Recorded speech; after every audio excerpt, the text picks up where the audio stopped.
Halo, selamat siang anak-anak.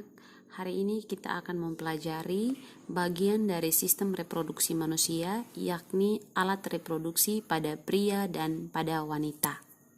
Sebelum kita membahas lebih lanjut tentang reproduksi pada pria dan wanita, kita mesti mengetahui dari mana manusia berasal. Manusia berasal atau tercipta dari proses peleburan atau pembuahan sel kelamin jantan dan sel kelamin betina. Sel kelamin jantan kita sebut dengan sperma dan sel kelamin betina kita sebut dengan ovum. Proses pembentukan sel kelamin jantan kita sebut dengan spermatogenesis dan proses pembentukan sel telur kita sebut dengan oogenesis. Ini adalah gambar sperma. Kalau kita lihat pada sperma, ini adalah contoh atau gambaran bagaimana sperma bergerak. Pada sperma terdapat kepala dan ekornya.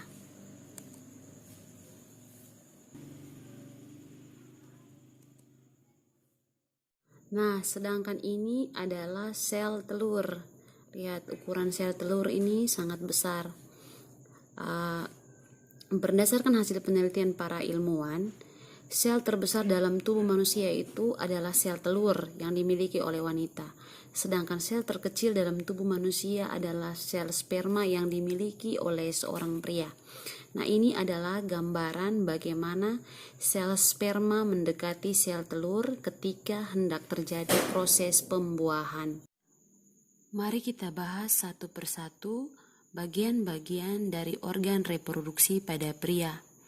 Organ reproduksi pada pria kita bagi dalam dua kategori, yaitu bagian luar atau eksternal dan juga bagian dalam. Pada bagian luar dari organ reproduksi pria terdapat dua bagian. Yang pertama yang disebut dengan penis, yang ini kita sebut dengan penis. Penis itu punya fungsi sebagai alat kopulasi pada pria. Penis punya fungsi sebagai alat kopulasi pada pria. Pada penis terdapat kepala penis dan juga kulit bagian luar dari penis. Bagian yang kedua, alat reproduksi pria yang kedua adalah yang bagian luar adalah skrotum. Ini adalah skrotum.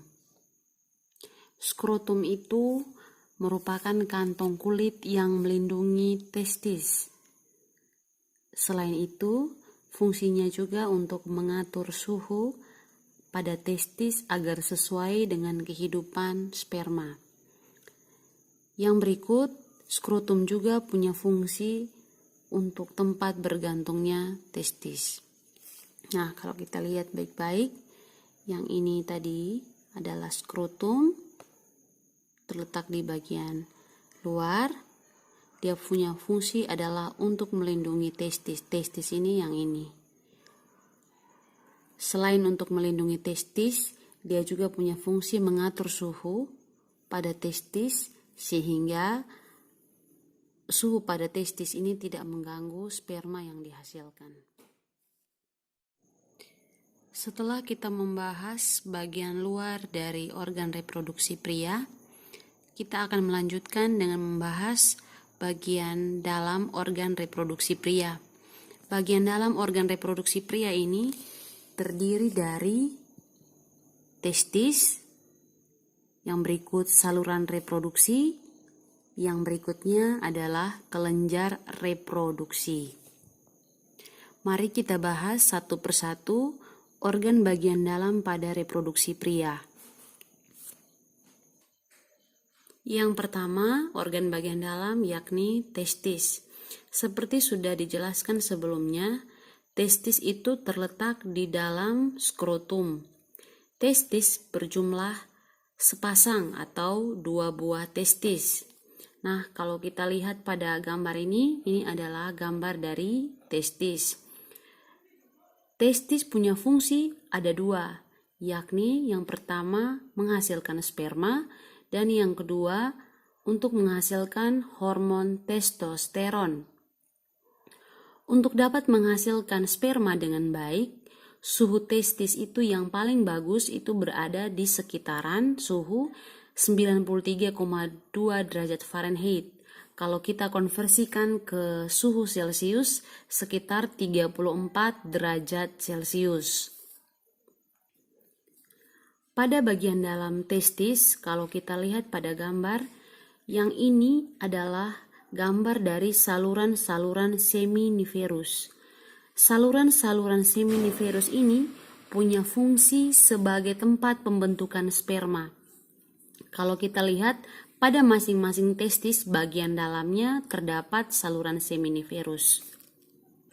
It is within these tubules that sperm formation begins. Sperm moves out of the tubules into the epididymis, and then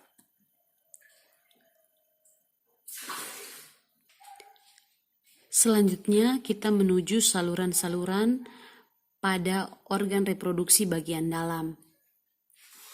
Setelah testis menghasilkan sperma, maka sperma itu akan dibawa ke saluran yang ini dinamakan epididymis. Di epididymis, sperma akan dimatangkan. Jadi, epididymis ini punya fungsi untuk mematangkan sperma setelah dihasilkan oleh testis yang di dalamnya terdapat saluran seminiferus. Saluran yang berikut adalah saluran vas deferens. Vas deferens ini yang ini. Saluran vas deferens punya fungsi adalah untuk menghubungkan antara epididymis dengan uretra dan juga untuk menyimpan sementara sperma sebelum dikeluarkan. Nah, pada vas deferens ini dia punya fungsi tadi sudah jelas, mengangkut sperma yang sudah matang dari epididymis ke kantong sperma atau kita sebut dengan vesicula seminalis. Ibu lanjutkan. Sekali lagi, ketika sperma sudah sampai di vas deferens, sperma akan dibawa ke vesicula seminalis. Ketika sperma yang sudah matang sudah dibawa ke vesicula seminalis, akan lanjut dibawa lagi ke saluran ejakulasi. Nah, ketika sudah sampai di saluran ejakulasi ini, saluran ejakulasi akan menyalurkan sperma ke uretra. Uretra sendiri merupakan saluran kemih dan tempat untuk keluarnya sperma. Nah, saluran ini memanjang hingga ke penis. Kalau kita lihat, ini uretra, dia sepanjang ini. Jadi, ibu ulangi, sperma dihasilkan oleh testis, lalu dari testis yang di dalamnya terdapat saluran seminiferus, sperma akan dibawa ke epididymis. Nah, ini epididymis. Di epididymis, sperma akan dimatangkan. Sperma yang sudah matang akan dibawa lagi oleh vas deferens sampai menuju uretra. Tapi setelah sampai di vas deferens, sperma ini akan masuk dulu ke vesicula seminalis. Sampai di vesicula seminalis, sperma akan dilanjutkan menuju ke saluran ejakulasi. Nah, saluran ejakulasi akan membawa sperma yang sudah matang menuju uretra. Uretra tadi saluran yang sepanjang ini dan terdapat di dalam penis. Yang berikut kita akan lanjutkan lagi dengan kelenjar-kelenjar reproduksi. Nah, kelenjar reproduksi itu terdiri atas 3. Yang pertama adalah vesicula seminalis. Nah, vesicula seminalis ini dia termasuk kelenjar, dia tidak termasuk dalam saluran. Vesicula seminalis itu merupakan kantong semen yang terdapat di belakang kandung kemih. Fungsi dari vesikula seminalis itu untuk menghasilkan makanan yang merupakan sumber nutrisi bagi sperma. Jadi, vesikula seminalis dia punya fungsi adalah untuk menghasilkan makanan untuk sperma supaya spermanya sehat. Apa saja komponen-komponen yang dibutuhkan oleh sperma supaya spermanya bagus? Yang pertama, cairan vesikula seminalis itu dia mengandung mukus. Nah, mukus itu sangat baik untuk sperma. Yang berikut ada juga fruktosa. Yang berikut ada enzim pengkoagulasi. Yang berikut ada asam askorbat dan juga ada prostaglandin. Yang berikut kita menuju kelenjar reproduksi pria yang kedua, yaitu kelenjar prostat. Kelenjar prostat itu terletak melingkar di bagian atas uretra. Ini uretra, dia melingkar di bagian atas uretra dan terletak di bawah kandung kemih. Yang ini adalah kandung kemih. Kandung kemih ini adalah kelenjar prostat. Kelenjar prostat punya fungsi untuk menyekresi semen menuju uretra melalui beberapa saluran kecil. Nah, kelenjar prostat bersifat encer seperti susu dan mengandung antikoagulen dan nutrisi bagi sperma dan juga rasanya atau aromanya sedikit masam. Oh iya, sebelumnya semen itu nama lainnya adalah air mani. Di dalam semen atau air mani terdapat sperma. Biasanya semen itu keluar bersamaan melalui uretra. Kita menuju kelenjar yang ketiga, yaitu kelenjar Cooper. Kelenjar Cooper yang bagian ini, yang kecil.